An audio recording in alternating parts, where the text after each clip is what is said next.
বন্ধুরা চলে আসলাম নতুন একটা ভিডিও নিয়ে। দেখেন আজকে আমরা 3 প্রকারের জবা ফুল গাছ লাগাচ্ছি। একটা হলো পিঙ্ক কালার, মানে পিঙ্ক আর রেডের কম্বিনেশন, এই যে। আর একটা হোয়াইট, আর এইখানে আর একটা আছে, এইটা ঠিক লাইট পিঙ্ক কালার। আজকে সকালবেলা একটা ঠাকুমা এসে অনেকগুলো ফুল গাছ দিয়ে গেছে। আর পাশের বাড়ির একজন বড় মা, ওনার ঘর দিয়ে আমরা 2-3 প্রকারের জবা ফুল গাছ নিয়ে আসলাম। আর ওইগুলোরই এখন লাগাচ্ছি, ঠাকুমাই যে লাগাচ্ছে। আর ওই সাইডে তো ওদিনকার দেখাইছি যে আরও 2-3 প্রকারের জবা গাছ লাগানো হয়েছে কয়ে। ওরা উল্টা লাগাইছো কি?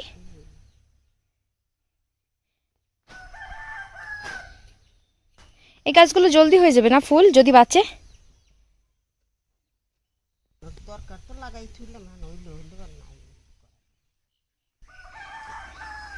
কারণ ওদিনকার আমরা অনেক গাছ লাগাইছি, তার ভিতর দিয়ে কিছু গাছ মারা গেছে। মারা গেছে মানে কি হয়ই নাই।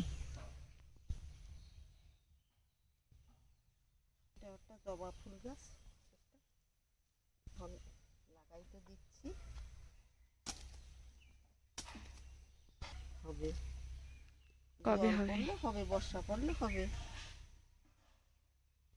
এই লাইন পুরো আর কি জবা ফুল গাছ লাগানো হয়েছে, অনেক প্রকারের জবা ফুল গাছ। যে সময় ফুল ফুটবে ওই সময় আপনারা দেখতে পাবেন, আমরা দেখাবো। এবছর গার্ডেনিং করতে এসে আমরা অনেক প্রকারের গাছ লাগাইছি, ফল গাছ লাগাইছি, ফুল গাছ লাগাইছি, সবজি গাছ লাগাইছি। এখন খালি হওয়ার বাকি আছে। আর এই যে গাছগুলো সেদিনকারের গাছ, যেগুলো লাগানো হয়ে গেছিলো, এগুলো দাঁড়ায় পড়ছে, মানে এখন এগুলো বাইচে যাবে।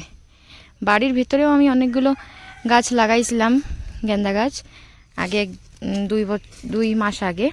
ওইগুলো অনেক বড় বড় হয়ে গেছে, কিন্তু মাত্র 10-12টা গাছের ভিতরে একটা গাছেই ফুল হয়েছে, সুন্দর একটা ফুল হয়েছে। তো বাবারে জিজ্ঞেস করতে বাবা করছে কি, এই গাছের এখন সিজনই না এর ফুল ফোটার, এর ঠান্ডার সময় ফুটবে।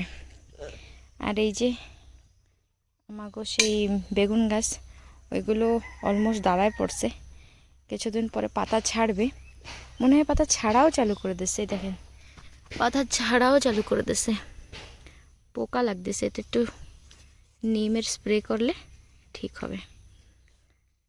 কয়েকদিন পরে আমরা এই জায়গা কোপায়ে মাটি দিয়ে দেবো গাছের উপরে, আর ঘাস বাইচে দেবো। আর দেখেন পুঁই শাকগুলো কি সুন্দর দাঁড়াইছে, হয়ে গেছে মস্ত। আর এইগুলোর আজকে আমরা বাঁধা হয়েছে যাতে এই পুঁই শাক গাছগুলো দাঁড়াক। কোন মাথাটা? এই দেখেন,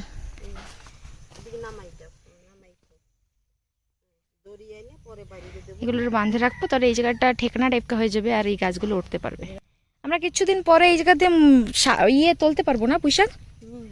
পুঁই শাক হওয়া চালু হয়ে গেছে, মানে দাঁড়ায় পড়ছে, মানে ও হওয়া চালু হয়ে গেছে।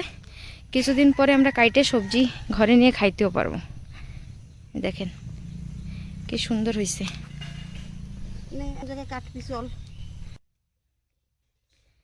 আর আজকে এই গাছটারে কাটা হবে, এটারে কাটি। আপনাদের সাথে আবার দেখা হচ্ছে কালকে নতুন একটা ভিডিও নিয়ে।